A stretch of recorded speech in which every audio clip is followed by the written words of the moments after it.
One fine day in winter, some ants were busy drying their store of corn, which had got rather damp during a long spell of rain. Presently up came a grasshopper, and begged them to spare her a few grains, for she said, "I'm simply starving." The ants stopped work for a moment, though this was against their principles. "May we ask," said they, "what you were doing with yourself all last summer? Why didn't you collect a store of food for the winter?" "The fact is," replied the grasshopper, "I was so busy singing that I hadn't the time." "If you spent the summer singing," replied the ants, "you can't do better than spend the winter dancing." And they chuckled and went on with their work.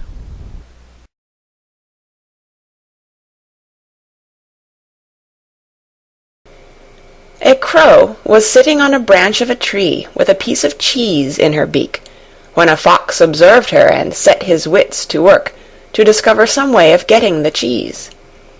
Coming and standing under the tree, he looked up and said, "What a noble bird I see above me!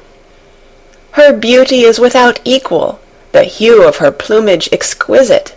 If only her voice is as sweet as her looks are fair, she ought without doubt to be queen of the birds." The crow was hugely flattered by this, and just to show the fox that she could sing, she gave a loud caw.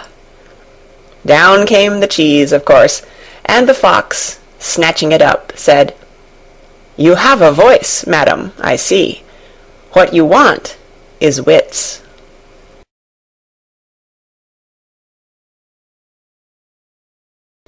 A thirsty crow found a pitcher with some water in it, but so little was there that, try as she might, she could not reach it with her beak, and it seemed as though she would die of thirst within sight of the remedy. At last she hit upon a clever plan.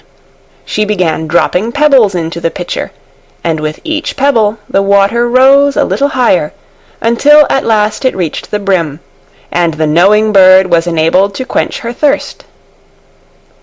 Necessity is the mother of invention.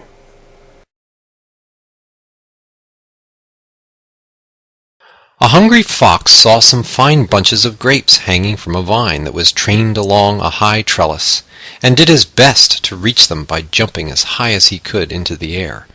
But it was all in vain, for they were just out of reach.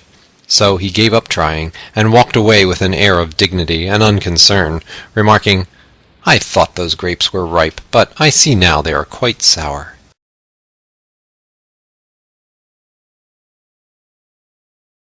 A hare was one day making fun of a tortoise for being so slow upon his feet. "Wait a bit," said the tortoise, "I'll run a race with you, and I'll wager that I win." "Oh well," replied the hare, who was much amused at the idea, "let's try and see." And it was soon agreed that the fox should set a course for them, and be the judge. When it came time, both started off together, but the hare was soon so far ahead that he thought he might as well have a rest, so down he lay and fell fast asleep.